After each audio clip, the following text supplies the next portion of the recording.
Naalala ko, wala pala kaming wheelchair pagbaba ni Kuya dito. Paano kaya ang gagawin ko? Kakargahin ko kaya? Kaya?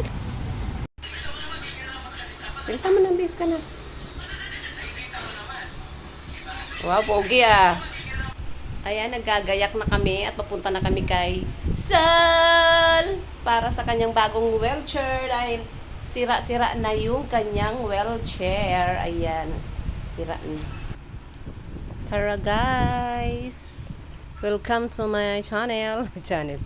Ayan, nakarating na kami sa aming pipuntahan. Sa Clubhouse po yan mga guys. May naantay po kami ang awarding ng wheelchair ni Nonoy. Ayan. O, tingnan mo, may aso pa extra lang dyan. Ay, hindi siya umaalis hanggat ano. O, ayan na. Nakaready na po ang aming mga lingkod bayan. Ayan siya pagdating ng aming butihing Sol Aragones. Ayan. Ayan. Biso-biso po, mga kaibigan, mga kasama. And kasama ko si Bunso at siyempre ang ating awarding wheelchair. Ayan. Pinipicturean na po ang ating mga wheelchair at nagpipicture taking din po sila. Pasensya na po kayo at ako'y hapon nakabunta dahil nagkaroon po kami ng expert screening. Natuwa ako dahil may tatlo na pala na nabigyan dito ng aking Sol Expert Food. Baka pala ko, baka naman po kasahin niya, laging absent. Tama po? Tama, okay, baka walang makain. Kaya hindi makapag-isip ng maayos. Pwede rin hindi makabili ng project kaya bumabagsak.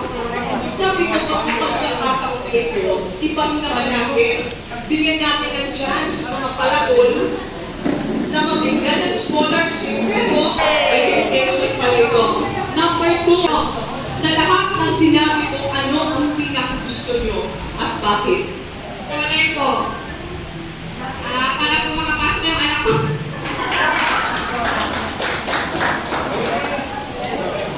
Magkaroon po ng sariling hospital ng Laguna para hindi tamayan.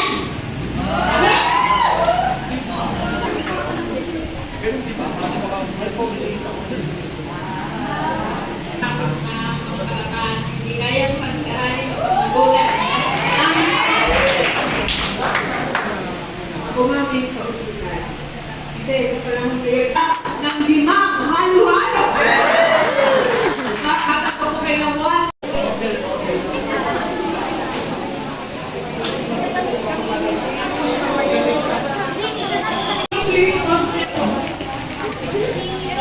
Ay, ito.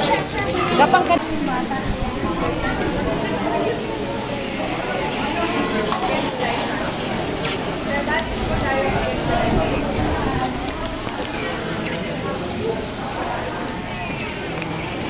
This is more better than the other place. Hindi pa mag-like.